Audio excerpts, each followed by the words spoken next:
Welcome to the next video.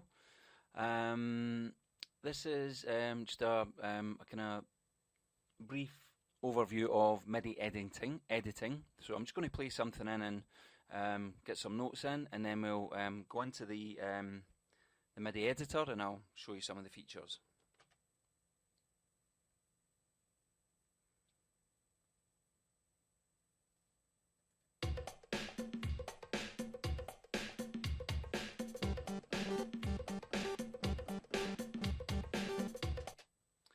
Okay, I didn't mean to do it with that on, so let me just go back. It's from the last video, just put it to mix. Okay, so I've recorded a piece of MIDI in. Now I want to go in and edit some of this stuff. Okay, so you can go to MIDI, open key editor, and that opens up the editor. There's a better way of doing it, but you need to make sure the correct options are active.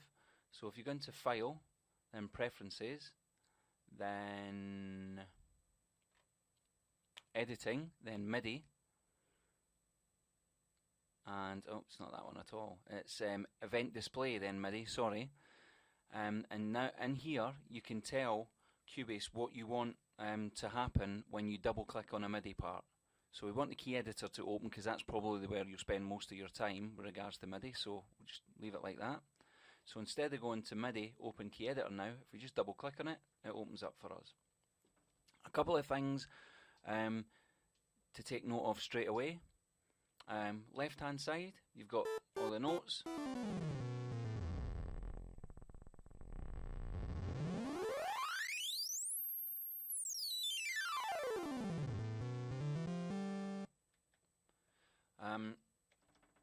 You also have the velocity.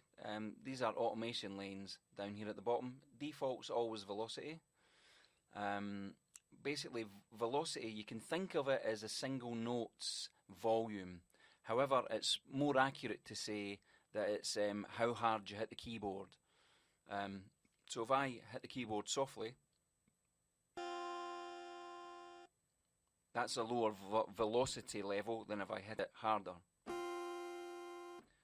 Yes, it's related to volume, but they are, just be aware, volume's normally the whole track's volume, velocity is normally directly related to a single note. One thing you should always do as well when you first come into the MIDI editor, this button here, show part borders, make sure it's on, because when you've got all of this it can be a bit confusing. If you put that on, it just shows you the part that you're working in. Another couple of things up here. Now if I press play,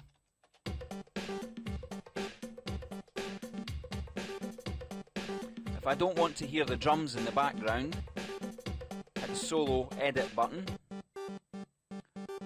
Now all I can hear is the MIDI part that I'm editing. This section here, the acoustic feedback section button, what that does is when I move a note with it off, you don't hear anything. If I move a note with it on,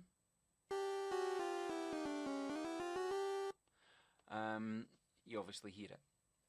You don't really need that, so don't worry about it. To zoom in and zoom out, personally I like to have it over my whole screen when I'm editing 1 bar, 2 bars, 3 bars, whatever it is. I like to have it all over. G is zoom out, H is zoom in. Okay, about there, I like that. Okay, now some of the things that you can do with the tools. Okay, now the object selection tool is simply that. You can select a note, but what you can also do, you can drag the notes out to make them longer.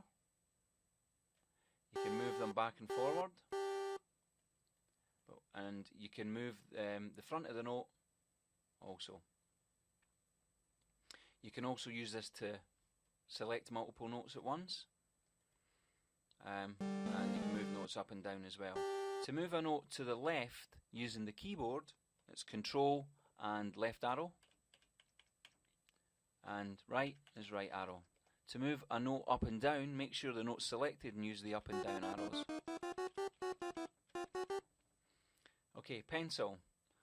Pencil will allow you to draw notes in. It also allows you to lengthen notes, but only you can't move a note to the left lengthwise, only to the right.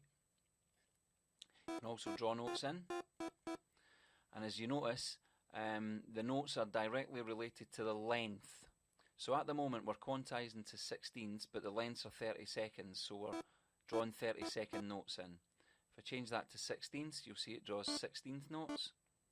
If I change that to 8ths, you'll see it draw an 8th note, quarter note, etc., etc. The pencil can also be used to adjust velocities.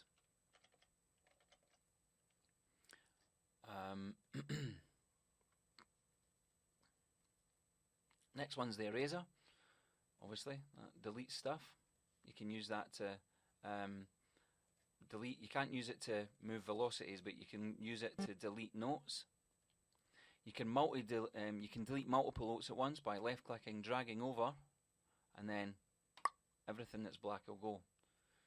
The trim tool will trim the notes for you from the right-hand side, so that will trim. If you want to trim from the left-hand side, you hold down Alt, and it will trim from the left-hand side. You can draw little cool lines and stuff, so it will trim to there, or if you want to trim to there, or if you Alt, you want to trim that section. The scissors, again, they will cut things. Let me just make a longer note for you.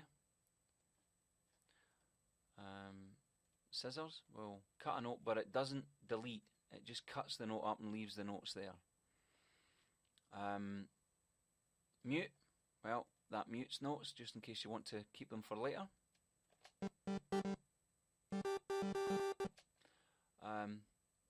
The glue tool, now if I put a note here and then put another note here, if I want to glue that note to that note, if I select the glue tool, click that, it will glue it. Obviously it won't glue anymore because there's nothing there, but if I put that note there and use the glue tool, it glues them. By the way, that's a right click. Right click brings this up. Magnify, again, does exactly what it says on the tin. Left click magnifies. Alt and left click demagnifies or zooms out.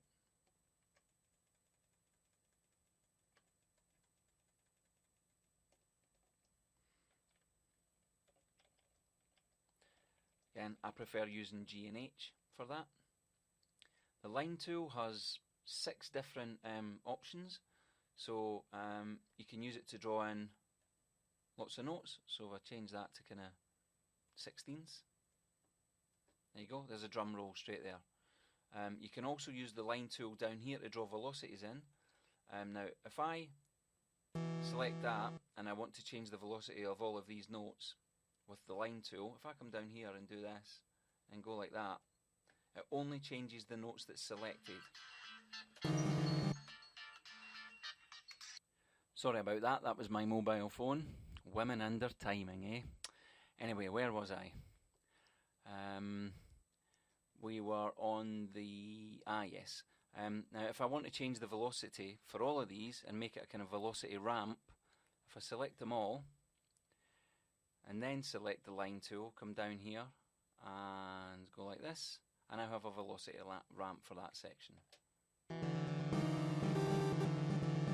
Okay, let me just delete some of this stuff so you can hear what's going on.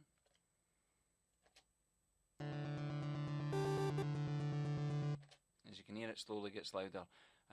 Used on kicks, snares, a lot really.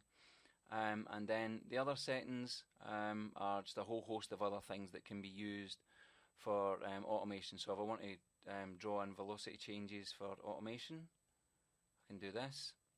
Obviously it's not showing up very much there because there isn't a lot of velocity notes to do that with, but if you were using something else you would see it. But you can also use it to draw kind of weird notes in, see, like that.